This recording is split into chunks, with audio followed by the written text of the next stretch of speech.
corporate capitalism is about the destruction of democratic institutions and national economies to enrich a tiny cabal, a global oligarchic corporate elite.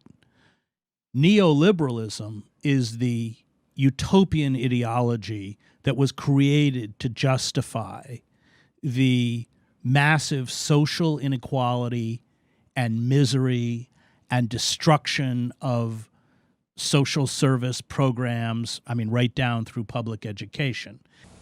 There was something which I now call non-cooperation.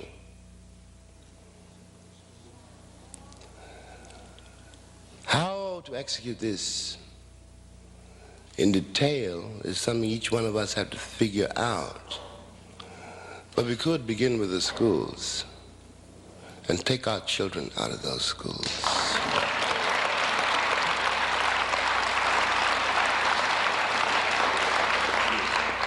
Take them off those buses. James Baldwin, back in 1979, for those who don't know James Baldwin is one of our greatest writers and thinkers. And he was faced with the problem of how do we educate our children? And being a parent of 3 children, that's something that's always on my mind.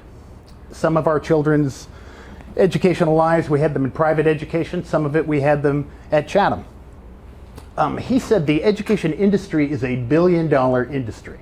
And a $1 billion industry is more important than the life of a child.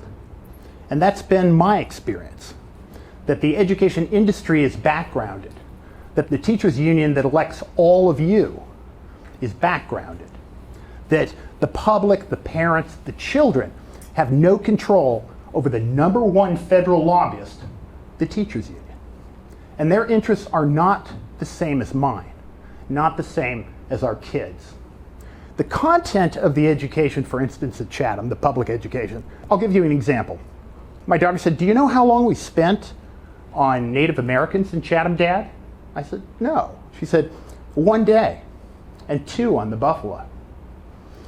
Education is not 100 years out of date. It is a capitalist construct to erase the way the country works. And it's all about money. So when I was thinking about what was missing from my public education, it was the militarized acquisition of assets. It was capitalism. It was how we got the land we're standing on, and the continuing wars of conquest against the poorest people of color on the planet. A young girl, 15 at the time, decided to do what James Baldwin suggested. We can take our kids off their buses. We can take our kids out of their schools. And she stepped out. Her name is Greta Thunberg. She's now Person of the Year. Everyone in the world knows who this girl is.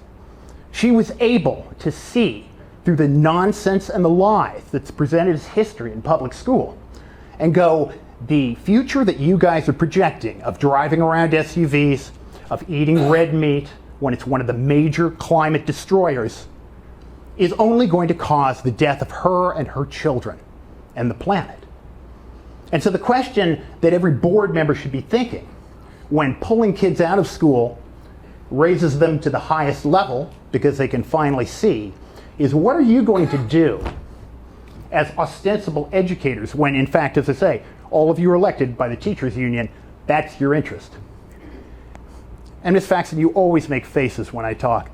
Your husband's a teacher. I presume that you're here to ensure his incredibly high salary and pensions and benefits.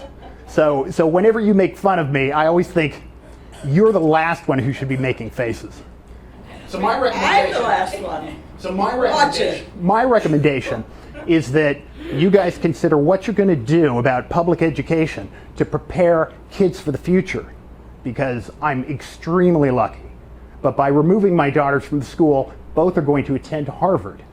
And so I think that parents need to think about the benefits of removing themselves from a system that is not going to prepare them for the future, and should think about what can you do to repair this system.